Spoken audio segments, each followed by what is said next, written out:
Hello Econ 160 and welcome back to another video lecture. Today's lecture is going to be on specialization and trade.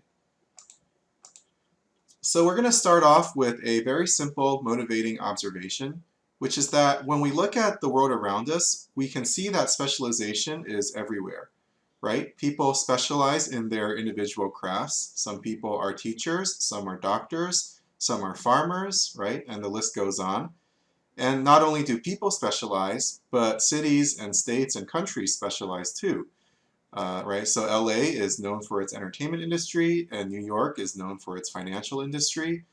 As a country, the US is a major exporter of food, technology, and cultural products like movies and games. But we import much of our manufactured goods from other countries around the world. And so that shows us that along with specialization, naturally comes trade. So people specialize in creating the things that they're good at creating, and then they trade for the other things that they need from other people. And economics is about resource allocation, right? And so it does seem that the most fundamental way that resources are allocated in human society is through specialization and trade. So we can say that specialization and trade is at the heart of a vibrant economy. And in this chapter, we're going to be taking a look at the theory behind why people specialize in trade. Now, it might seem obvious to you why people should specialize in what they're good at, but we're going to be answering some questions that may not be so obvious. So for example, right, is it always better for people to specialize? Are there any instances where someone might be better off not specializing? And in addition to answering these questions about when specialization makes sense, we're also going to be able to use our models to quantify the gains that we get. How much better off are people when they specialize in trade? Okay. And finally, we're also going to discuss some of the institutions that support specialization and trade in the real world. And the picture here is of David Ricardo. He was an 18th century British economist, and he developed what's known as the theory of comparative advantage, which we're going to be talking about today. So here are our learning outcomes for today. By mastering this lesson, you should be able to explain the difference between comparative advantage and absolute advantage. You should be able to explain the theory of comparative advantage and why people are better off when they're able to specialize in trade. Third, you should be able to calculate opportunity cost using data on productivity and use that to determine who has comparative advantage and the direction of trade flows. Fourth, you should be able to explain what a production possibilities frontier is, and you should be able to construct a graph for a productions possibility frontier using productivity data. You should be able to discuss the role of money and markets in facilitating trade. And finally, you should be able to illustrate the flow of goods and services and the flow of money in an economy using a what's called a circular flow diagram. Okay, so let's jump right in. We're going to start with a very simple model of trade that's meant to simply highlight and illustrate how people can be made better off when they specialize in trade. And so the model goes like this. In ancient times, there lived two cavemen, hunter and gatherer. They can spend their time only doing two things. They can either hunt for meat or they can gather fruit. And they each have 10 hours to work a day. Okay? Their productivity rates at these two activities are different. So hunter is relatively better at hunting for meat. Per hour, when he hunts, he produces 2 ounces of meat per hour. Whereas if he gathers fruit, he only produces 1 ounce of fruit per hour. Okay? On the other hand, gatherer is relatively better at getting fruit than getting meat. If he hunts for meat, he only produces 1 ounce per hour. But if he gathers fruit, he produces 2 ounces per hour. Okay? And so the main question we're interested in answering is, are hunter and gatherer better off if they each produce and consume on their own, so without trading, or if they specialized in what they're good at and then they traded with each other? So in order to answer this question, we're going to start by asking how much could each caveman consume if they each worked on their own? And so to do this, we're going to make use of something called a production possibilities frontier. All right. A production possibilities frontier is just a graph that shows the possible combinations of output that an economy could produce. And since when each caveman is working alone, we can think of them as their own separate economy, right? Each of them is an economy of one person. And so each individual caveman's PPF, when they work on their own, is simply going to show the possible combinations of meat and fruit that they could produce on their own, which depends on how they allocate their time. Now let me explain how to draw Hunter's PPF in terms of total output per day. We're going to draw it using the productivity data over here. Because we're focusing on Hunter for now, we only need to know Hunter's productivity right here. So this information about gatherer's productivity is unnecessary for now. And we're going to draw the PPF using this axis over here. Okay, the x-axis, that is the horizontal axis, is going to show us how much fruit Hunter is producing per day based on his chosen time allocation. And the y-axis, that is the vertical axis, is going to show us how much meat Hunter can produce per day. So remember, the definition of a PPF is that it's the possible combinations of output that Hunter could produce. And in this case, we're interested in how much Hunter can produce in a day. And this is determined by how he chooses to spend his time, right? So if he spent all his time gathering meat, then at 10 hours a day and at 2 ounces of meat per hour, he would produce, right, 20 ounces of meat and 0 fruit. And so that's represented by this point over here. Now, if he chooses then to spend 1 less hour producing meat and 1 more hour producing fruit, so 9 hours of meat and 1 hour of fruit, right, then at 2 ounces per hour of meat, he would be producing 18 ounces of meat, and at 1 ounce per hour of fruit, he would be producing 1 ounce of fruit, right? And so at 9 hours of meat and 1 hour of fruit, he would be over here, okay? And if he then again reallocates another hour away from meat and towards fruit, right, he would produce 2 ounces less meat and 1 ounce more fruit. And so that would be over here, right? And then we can continue again, 2 ounces down, 1 ounce to the right over here. And so this shows you that the slope of this line that we're eventually drawing is going to depend on the trade-off, right, between Hunter's ability to produce meat and to produce fruit, right? So for every 1 fruit additional that he wants, he has to give up 2 meat, right? Because he produces 1 fruit per hour, but 2 meats per hour, right? And so every time we go right by 1, we go down by 2. And what that means is there's a slope of -2, right? So just as a reminder, you can think of slope as rise over run, meaning what is the vertical increase for every 1 unit of horizontal increase? And since we have a vertical decrease of 2 for every horizontal increase of 1, the slope is -2, okay? And so we could continue going on, and eventually we're just going to trace out this line over here at a slope of -2, and this line shows Hunter's PPF. It shows his possible combinations of output per day. If he spent all his time producing meat, he would have 20 ounces of meat and 0 ounces of fruit. If he spent all his time producing fruit, he would have 10 ounces of fruit, but 0 ounces of meat, right? And if he spent half his time on each, which is actually right here, he would have 5 ounces of fruit and 10 ounces of meat, okay? Okay, so now let's do the same thing to construct gatherer's PPF. We're going to be using gatherer's productivity data. It's the same axis with meat on the vertical axis and fruit on the horizontal axis. And we're going to start by asking how much meat and fruit is produced by gatherer if, first of all, he spends all of his time per day gathering meat. Since he has 10 hours a day to work and he produces 1 ounce of meat per hour, right, it would be right here. Okay, 10 meat and 0 fruit.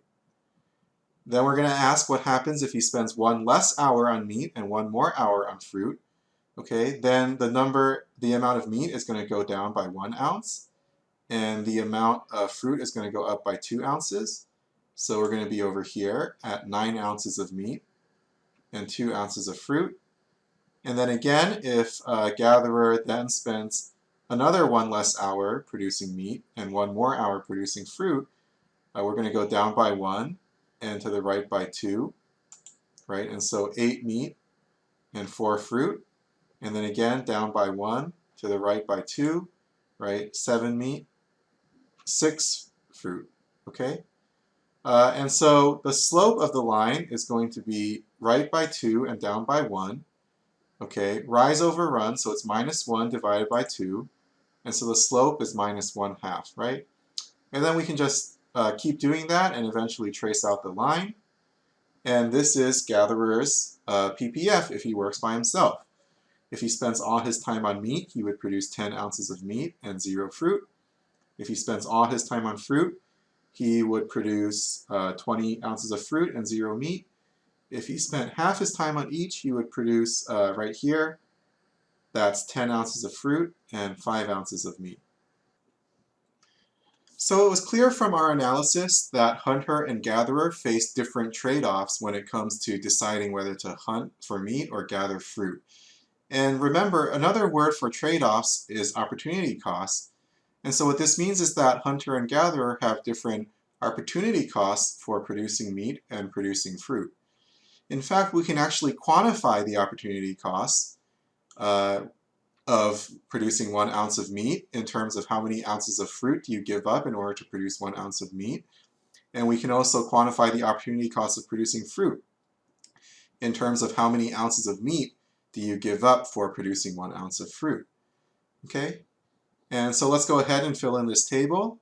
We'll start by asking, what is hunter's opportunity cost of producing meat? Well, we know that hunter's trade-off, right, is that he gives up 1 ounce of fruit per 2 ounces of meat produced, right, because that's how much he produces per hour of each. And you can actually divide these numbers by 2, both of these numbers, and so you get that the trade-off is 1/2 ounce of fruit given up per 1 ounce of meat, right, which is 0.5 ounces of fruit given up per 1 ounce of meat produced. And so hunter's opportunity cost of meat is 1/2 ounce of fruit, okay? So that's his opportunity cost. So now let's ask, what is gatherer's opportunity cost of producing meat? Well, gatherer's trade-off is that he gives up 2 ounces of fruit per 1 ounce of meat produced. And since that's already in a per 1 ounce unit, we can write that gatherer's opportunity cost of meat is 2 ounces of fruit, okay? Now let's ask about a hunter's opportunity cost of fruit, okay?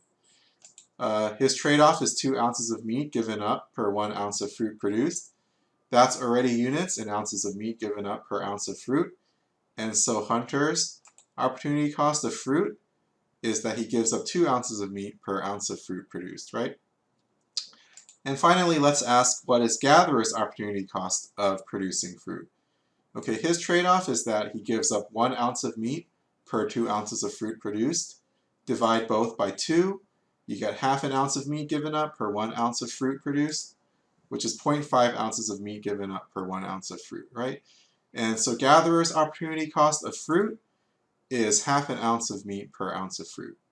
Okay, and so that's how we calculate their opportunity costs. All right, these opportunity costs will become important to know how to calculate later on. But for now, let's switch gears and start to talk about whether or not they can benefit by specializing and then trading with each other. Okay, so now let's talk about whether or not hunter and gatherer can benefit by specializing and then trading with each other. Okay, so we had just finished drawing the PPFs for each of the cavemen for when they decided to work alone.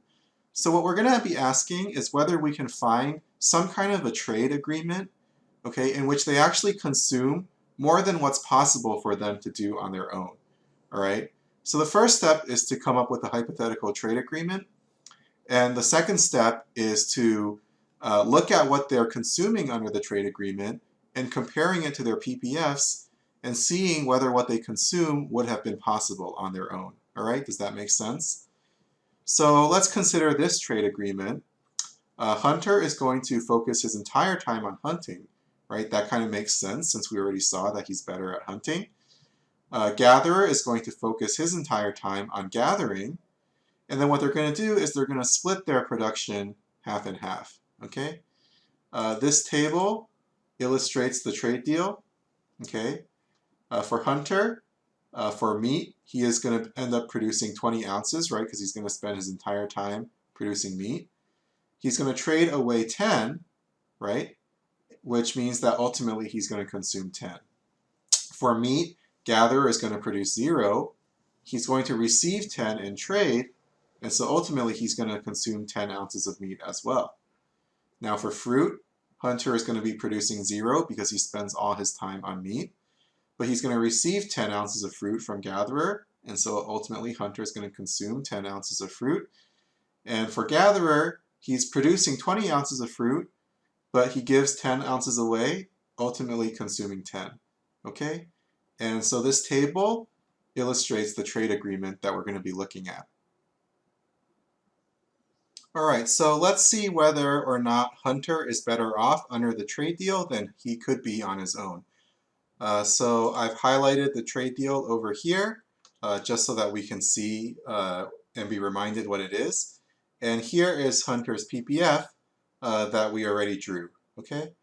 And we're going to basically plot 2 points on this axis. First, where does Hunter produce under the trade deal? And second, where does Hunter consume under the trade deal? Right, so his production is 20 meat and 0 fruit.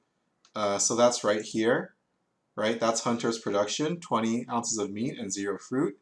What's his consumption? His consumption is 10 ounces of meat and 10 ounces of fruit. So 10 ounces of meat is here, okay? 10 ounces of fruit is here. So Hunter's consumption is over here, right? So this is Hunter's consumption. And what you can notice about this is that Hunter's consumption is actually higher than his PPF, right? Which means that under the trade deal, he's consuming more than what would be possible for him if he had to produce and consume everything on his own, right? He isn't actually able to produce 10 ounces of meat and 10 ounces of fruit on his own. In fact, he seems to benefit quite significantly because normally if Hunter wanted to consume 10 ounces of fruit, he would have had to give up meat entirely, right, if he were to produce fruit on his own. But under the trade deal, he's actually able to consume 10 ounces of fruit and 10 ounces of meat simultaneously, right? So Hunter is significantly better off under the trade deal. Okay, and so now let's do the same thing for gatherer. All right, here's gatherer's PPF, okay? And we're basically going to plot 2 points. We're going to plot the point of gatherer's consumption and the point of gatherer's production, okay? So first, gatherer's production. Under the trade deal, gatherer produces 0 meat and 20 fruit. And so 0 meat and 20 fruit is over here. So this is gatherer's production. And gatherer's consumption under the trade deal, he consumes 10 ounces of meat and 10 ounces of fruit. So 10 fruit and 10 meat. So his consumption is over here. This is gatherer's consumption. All right, so again, we see that gatherer is also much better off under the trade deal, right? His consumption is much higher than his PPF. He's consuming more than what would have been possible for him to produce on his own. And just like with Hunter, it's fairly significant, right? Because normally, if gatherer wanted to consume 10 ounces of meat, he would have had to give up fruit entirely, right? That's the only way for him to get 10 ounces of meat on his own. But now under trade, he can both consume 10 ounces of meat and 10 ounces of fruit at the same time. So likewise, gatherer is much better off under the trade deal as well. All right, so in conclusion, our model showed us that by specializing in trading, both hunter and gatherer were able to consume more than they possibly could have if they had to produce and consume alone, right? And so this is an example showing how specialization and trade can be mutually beneficial and make everyone better off. All right, now let's switch gears a bit and talk about how to construct the joint PPF for the economy as a whole, right? Because we constructed hunter and gatherers' individual PPFs when they worked alone, but it's also possible to construct a PPF for an economy of more than just one person, right? And now that hunter and gatherer are trading, they together actually form one economy, right? Or in other words, one system of production, trade, and consumption, okay? And so we can in fact construct a PPF for this hunter and gatherer economy as a whole, which just means the possible combinations of outputs that this economy could produce. So this is how we construct the joint PPF of the joint hunter-gatherer economy. We're going to start by asking how much meat and fruit does the economy produce if both workers spend their entire time hunting for meat, right? And since they each have 10 hours to work a day, hunter produces 20 ounces of meat per day if he focuses entirely on meat, and gatherer produces 10 ounces of meat per day if he focuses entirely on meat. And so together, if they both spend all their time on meat, they would produce 30 meat and 0 fruit. And so that's this point up here, okay? Now we're going to ask what happens when we start reallocating some of their time away from meat and towards producing more fruit. But the question is, who should we reallocate towards fruit first?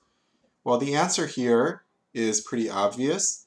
We should reallocate gatherer, right? Because gatherer has a lower opportunity cost of producing fruit than hunter does.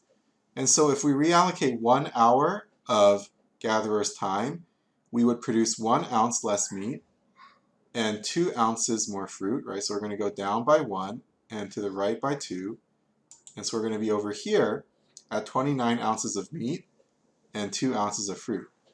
If we reallocate another hour of gatherer's time, we would lose another ounce of meat and gain 2 ounces of fruit, and so we'd be over here. And so if we continue to reallocate gatherer's time, each time we reallocate 1 hour, we go down by 1 and to the right by 2. Okay? And so if we connected the dots, we're going to end up with this line over here, right? And so this line represents us reassigning gatherer away from meat and to fruit, right? And the end of the line here, this point, is where gatherer is now fully specialized in fruit. And so this point here is where gatherer now spends all his time on fruit, so he's producing 20 ounces of fruit. But at the same time, we haven't reallocated any of hunter's hours towards fruit yet. So hunter is still spending all his time on meat, so he's producing 20 ounces of meat per day. And so this is the point where both workers are fully specialized, right? Where gatherer is producing entirely fruit and hunter is producing entirely meat.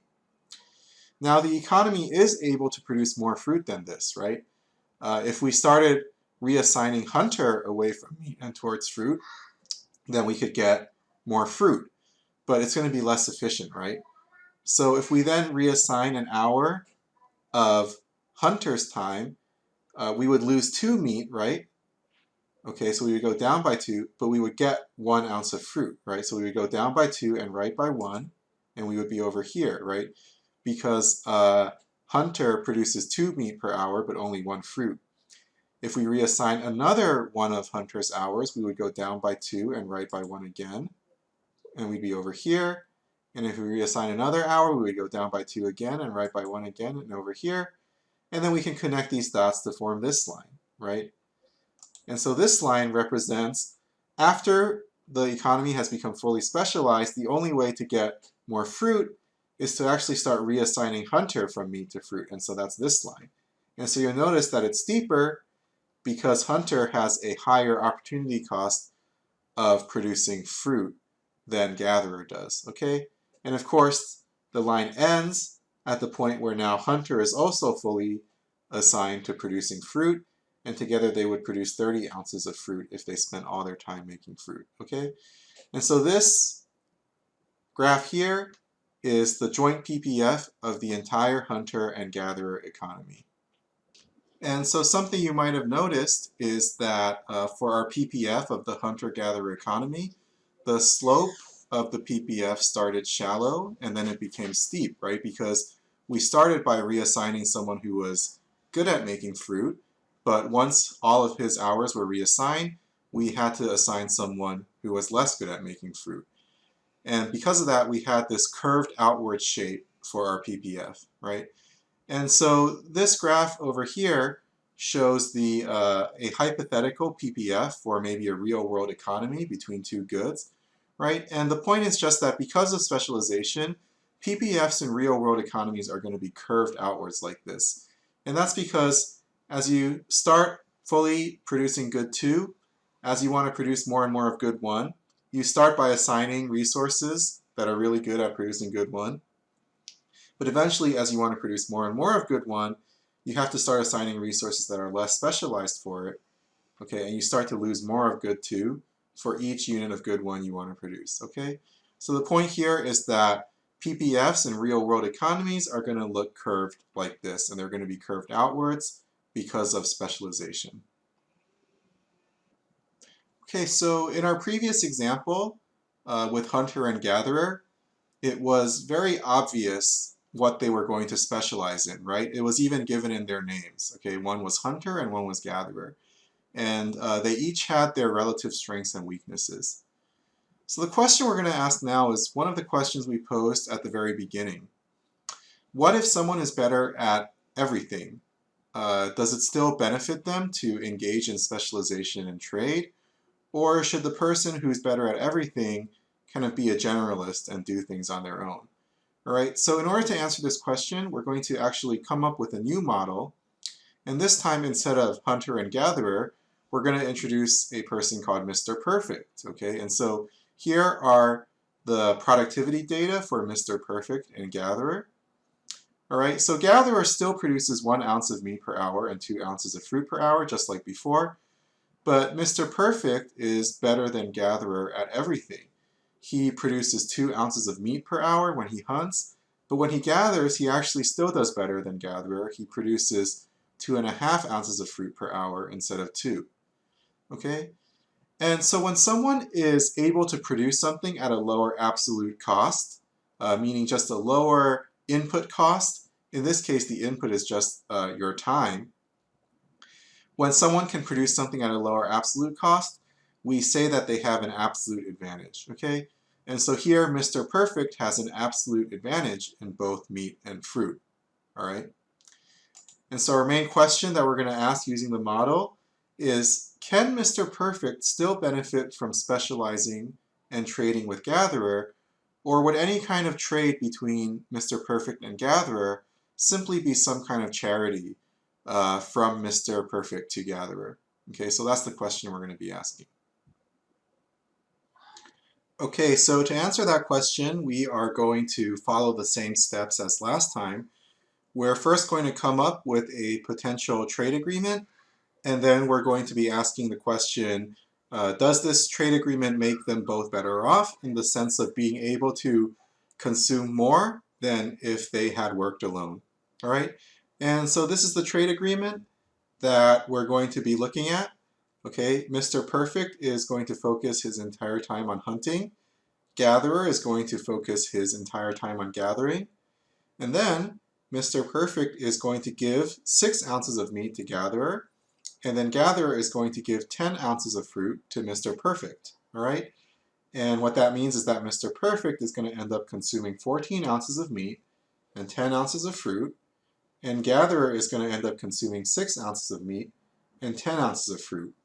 All right? And so we're going to ask, does this trade agreement make both of them better off?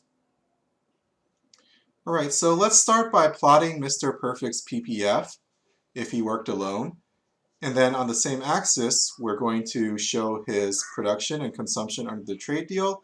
And we're going to look to see if under the trade deal, he's able to consume more than would be possible if he had to produce everything on his own. Okay, we're going to be using these data, so this productivity data to construct the PPF. And then we're going to be using the data on the trade deal to plot the production and consumption under the trade deal. Okay, so let's start with the PPF. If Mr. Perfect spends all 10 hours a day producing meat, then he would have 20 ounces of meat and 0 fruit. And so that's this point over here. Now, if he were from here to reduce his meat production by 1 hour and increase his fruit production by 1 hour, he would lose 2 ounces of meat, so going from 20 to 18, and he would gain 2.5 ounces of fruit, so going from 0 to 2.5, and so we'd be over here. Now, if he spends another hour on fruit, he would lose 2 ounces of meat and gain another 2.5 ounces of fruit, and so each time we're going down by 2 and to the right by 2.5, right? And then so if we connect the dots, we get Mr. Perfect's PPF right here if he worked alone, okay? And so now let's plot his production and consumption under the trade deal. So the trade deal says that Mr. Perfect is going to produce 20 ounces of meat and 0 ounces of fruit. And so that's right up here. Okay, so that's Mr. Perfect's production. And his consumption says that he is going to consume 14 ounces of meat and 10 ounces of fruit, right? And so 14 ounces of meat is here, and 10 ounces of fruit is here. All right, and so this point here is going to be Mr. Perfect's consumption under the trade deal. And what you can see is that, yes, under the trade deal, Mr. Perfect's consumption is higher than his PPF, right? He's consuming more meat and more fruit than it would have been possible for him if he had just produced things on his own, okay? So we can conclude that this trade deal does make Mr. Perfect better off. All right, so now let's do the same thing for Gatherer. Gatherer's PPF is actually going to be the same as before, right, because his productivities haven't changed. And so this is Gatherer's PPF. I already showed you how to plot it. Now let's just plot Gatherer's production and consumption under the trade deal. The trade deal says that Gatherer produces 0 meat and 20 ounces of fruit.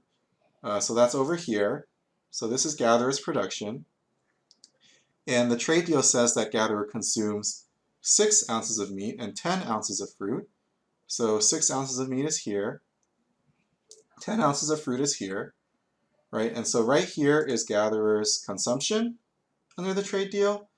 Okay, and so again, we see that Gatherer's consumption is higher than his PPF, which means that under the trade deal, he's consuming more than would be possible for him to produce on his own. All right, so Gatherer is also better off under the trade deal. So in conclusion, our model showed that specialization and trade can make everyone better off, even if someone has an absolute advantage in producing everything. So yay! But this brings up a really interesting question, which is, how did we know that Mr. Perfect should specialize in hunting, right? Mr. Perfect had an absolute advantage in both hunting and gathering. So couldn't he have specialized in either? And it turns out that the answer is actually no. If Mr. Perfect had specialized in gathering, they wouldn't have been able to find a trade agreement that makes both of them better off. And you can actually try and verify it for yourself. Try to come up with a trade agreement where Mr. Perfect specializes in gathering and Gatherer specializes in hunting, and try to see if you can find a production and consumption schedule that makes both of them better off, and you actually wouldn't be able to, okay? Right, so what's the deal with that? How come Mr. Perfect can only specialize in hunting and he can't specialize in gathering, even though he's also better at gathering? And how do we know who should specialize in what? So the answer is that it depends on opportunity costs. And we actually have a theory to tell us who should specialize in what. And it's known as the theory of comparative advantage. And the theory of comparative advantage says that people should specialize in what they have the lowest opportunity cost of making. Okay, and so to answer the question of why does Mr. Perfect have to specialize in hunting, it's going to turn out that it's because his opportunity cost of producing meat is lower than that of Gatherer, and that Gatherer's opportunity cost of producing fruit is lower than that of Mr. Perfect. So let's actually calculate their opportunity costs, and let's put them in this table. Okay. Let's start with the opportunity cost of Mr. Perfect in producing meat. So what are his trade-offs? His trade-offs are that he gives up 2.5 ounces of fruit for every 2 ounces of meat that he produces. Let's divide both numbers by 2. So we get 2.5 divided by 2 ounces of fruit given up for every ounce of meat produced. And that's 1.25 ounces of fruit given up per ounce of meat produced, right? So Mr. Perfect's opportunity cost of meat is 1.25 ounces of fruit. Now let's calculate Gatherer's opportunity cost of producing meat. His trade-off is 2 ounces of fruit given up per 1 ounce of meat. That's already in units of per ounce of meat, and so Gatherer's opportunity cost of meat is just 2 ounces of fruit, okay? Now let's calculate Mr. Perfect's opportunity cost of producing fruit, right? His trade-offs are that he gives up 2 ounces of meat for every 2.5 ounces of fruit produced. So that's 2 divided by 2.5 ounces of meat per 1 ounce of fruit produced. And if you do that, you plug into your calculator, you get 0.8 ounces of meat per 1 ounce of fruit produced. Okay, so Mr. Perfect's opportunity cost of fruit is 0.8 ounces of meat per ounce of fruit. And finally, let's calculate Gatherer's opportunity cost of producing fruit. His trade-off is that he gives up 1 ounce of meat per 2 ounces of fruit produced. Divide both by 2, 1/2 ounce of meat per 1 ounce of fruit produced, which is 0.5 ounces of meat per ounce of fruit. Okay, so Gatherer's opportunity cost of fruit is 1/2 ounce of meat per ounce of fruit. All right, so these are their opportunity costs. Mr. Perfect has a lower opportunity cost of meat, right? It's 1.25 versus 2. And Gatherer has a lower opportunity cost of fruit. It's 0.5 versus 0.8. And so the theory of comparative advantage says that Mr. Perfect should specialize in meat and Gatherer should specialize in fruit. So when someone can produce something at a lower absolute cost, we say that they have an absolute advantage. But when someone can produce something at a lower opportunity cost, then we say they have a comparative advantage. Now, an interesting feature of comparative advantage is that no one can actually have a comparative advantage in everything. And we saw that in the case of Mr. Perfect and Gatherer. Even though Mr. Perfect had an absolute advantage in both meat and fruit, we saw that he only had a comparative advantage in meat, right? Gatherer still had a comparative advantage in fruit. And an implication of this is that the theory of comparative advantage implies that trade can always make everyone better off because there's always something that someone has a comparative advantage in, all right? You'll notice that I put an asterisk here, and the reason I put it there is because this statement, that trade can always make everyone better off, does depend on certain assumptions, the biggest one probably being that more is always better. But you know, more is always better may not always be true in real life. You know, in the case that there is potentially harmful side effects of trade, let's say like pollution. And we're actually going to talk about some of those potential problems later on in the course, okay? But you know, the basic point that people are made better off by specialization in trade and that everyone always has a comparative advantage in something and thus can benefit from specializing in trade is still true, right? Any side effects are just going to limit the benefits but not completely eliminate the benefits from trading. All right, so let's take what we learned about comparative advantage and apply it to this example from international trade. So here's the setup. Factories in Taiwan can produce 100 TVs per hour or 80 computers per hour, and factories in Korea can produce 90 TVs per hour or 60 computers per hour. Okay, and we're going to be answering these questions here. Question number 1, which country has an absolute advantage in producing computers? Well, Taiwan can produce 80 computers per hour and Korea can produce 60 computers per hour. So we can say that Taiwan has an absolute advantage. Which country has an absolute advantage in producing televisions? Well, Taiwan can produce 100 TVs per hour and Korea can produce 90 TVs per hour. So again, the answer is that Taiwan has the absolute advantage in producing TVs. And now let's ask, what is Taiwan's opportunity cost of producing TVs? Let's actually fill out the entire opportunity cost table over here. So first, Taiwan's opportunity cost of producing TVs. The trade-off is that Taiwan gives up 80 computers per 100 TVs produced. Divide both by 100, and we get 80 over 100 computers per 1 TV produced, which is 0.8 computers given up per 1 TV. So Taiwan's opportunity cost of producing TVs is 0.8 computers per TV. Now let's calculate Korea's opportunity cost of producing TVs. Korea's trade-off is that it gives up 60 computers per 90 TVs produced. Divide both by 90, so we have 60 over 90 computers per 1 TV produced, which is 0.67 computers given up per 1 TV produced. So Korea's opportunity cost of TVs is 0.67 computers per TV. All right. Now let's calculate Taiwan's opportunity cost of producing computers. The trade-off is 100 TVs given up per 80 computers produced. Divide both numbers by 80. 100 over 80 TVs given up per 1 computer, which is 1.25 TVs given up per 1 computer produced. Right, so Taiwan's opportunity cost of computers is 1.25 TVs per computer. And finally, Korea's opportunity cost of producing computers. The trade-off is 90 TVs given up per 60 computers. Divide both by 60, 90 over 60 TVs given up per 1 computer produced, which is 1.33 TVs given up per 1 computer produced. So Korea's opportunity cost of producing computers is 1.33 TVs per computer. Going back to the original question, what is Taiwan's opportunity cost of producing TVs?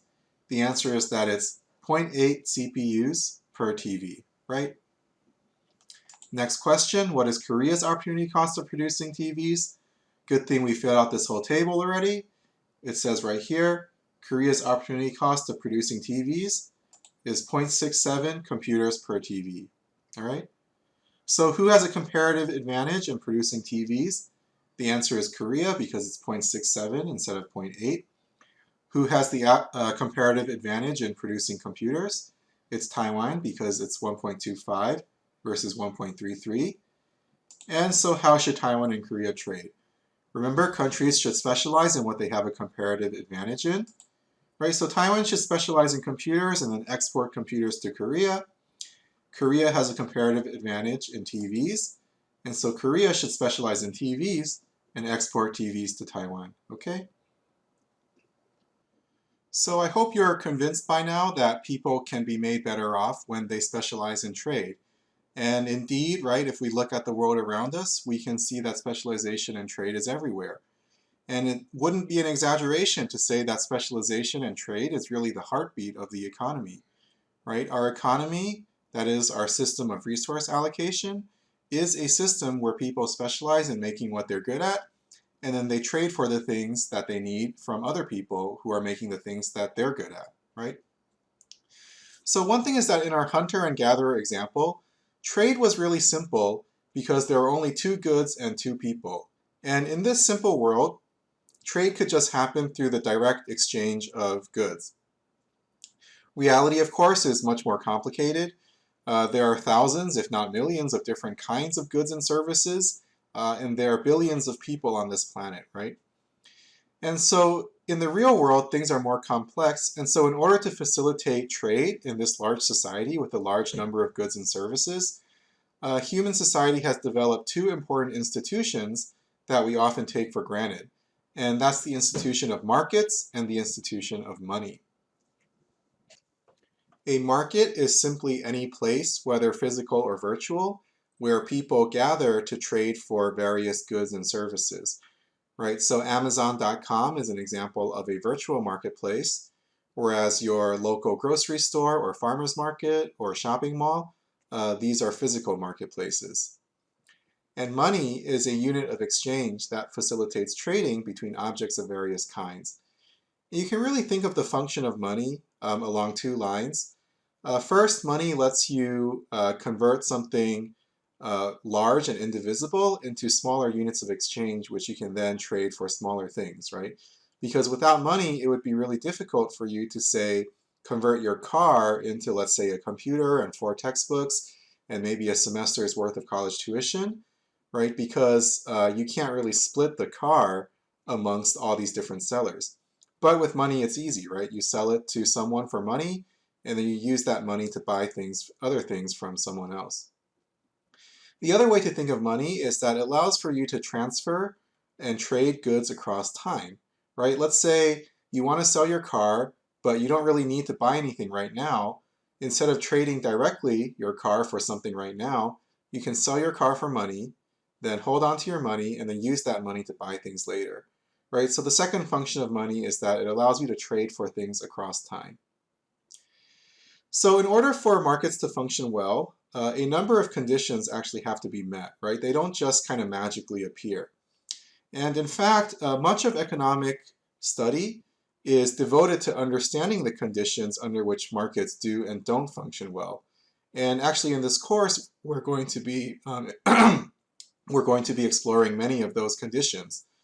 But for now, I'm going to emphasize just two conditions that need to be met. The first is that property rights need to be secured, right? In order for markets to function well, people need to be able to conduct trades in the market without fear that other people are going to steal from them or rob them, all right? And the second condition is that people need to have faith in the value of the money. Because when someone trades something for money, they're trading for it on the basis of the expectation that they're going to be able to use that money to buy other things later on. If they lose faith in that money, right, if they start to think that they're not going to be able to use that money to buy other things of equal worth later on, then markets aren't going to function very well because people are going to be less willing to part with their real goods in exchange for money. All right, so just keep those two things in mind. Two basics for the functioning of markets is first that property rights need to be secured, and second that people need to have faith in money. All right, so now let's talk about markets and money in the real world. And we're going to be using something called a circular flow diagram. A circular flow diagram is a model of the economy that highlights the flow of goods and services and the flow of money through the economy and the markets through which those flows occur. All right, and so this is pretty much the simplest circular flow diagram that you could think of. And it just emphasizes two types of markets, all right? The markets for goods and services and the markets for factors of production. So what's the market for goods and services? The market for goods and services is what we're typically used to thinking of when we think of markets. It's basically where households or individual people buy stuff from firms, right? So if you go to like Target and you buy something, you're participating as a buyer in the markets for goods and services. So in this market, households are buying goods and services from firms. And so the flow of money is from the households as spending to the firms as revenue, and the flow of real goods and services flowing from the firms to the households, right? And these trade flows are taking place within the market for goods and services. All right, but things don't stop there, right? Because money doesn't stay with the firms, right? Firms are really just an abstract entity. In the end, firms are owned by people and made of people, right? So what happens to the money at the firms? Well, firms spend their money on things too, right? In order to make these goods and services that they're giving to the households, firms need inputs. And these inputs are things like labor, right? In other words, the human effort that they require in order to make their goods and services, land, which is like the space that they require, and capital, which is like equipment and money for investments and things like that, okay? So firms need labor, land, and capital. And who owns labor, land, and capital? Well, people and households own labor, land, and capital, right? So firms buy their inputs from people in what's called the markets for factors of production. And so in this market, money flows out of the firms and back towards the people, right? So firms pay out wages, rents, and profits, which are then income for people. And then people are giving the firm their effort, or if you're an investor, you might be lending firms your capital or selling them your land, right, if you're a landowner. Okay, and so in markets for factors of production, the money flows from the firms to the people, and real goods and services, in this case factors of production, flow from the people to the firms. And so this highlights the flow of money through the economy as well as the flow of real goods and services. And one of the things about the circular flow diagram, which is helpful, is that it shows that every person in the economy is actually both a buyer and a seller, right? We're used to thinking of ourselves as buyers, right, in the markets for goods and services. But actually, we're all sellers too, right? When you start working for a company, you're actually a seller, and what are you doing? You're selling your labor to the firm, okay? So all of us are both buyers and sellers in the economy. So that's the end of today's lecture. Here's a quick review. If a person can make something at a lower absolute cost, then we say that they have an absolute advantage. If a person can make something at a lower opportunity cost, then we say they have a comparative advantage. And the theory of comparative advantage says that people should specialize in what they have a comparative advantage in. Since no one can have a comparative advantage in everything, everyone can always benefit from specialization and trade. A production possibilities frontier is a graph that shows the possible combinations of output that an economy could produce, and it's usually going to be curved outwards because of specialization. All right, the need for trade in large societies gives rise to the institutions of markets and money, and in order for markets to function well, property rights need to be secure, and people need to have faith in money.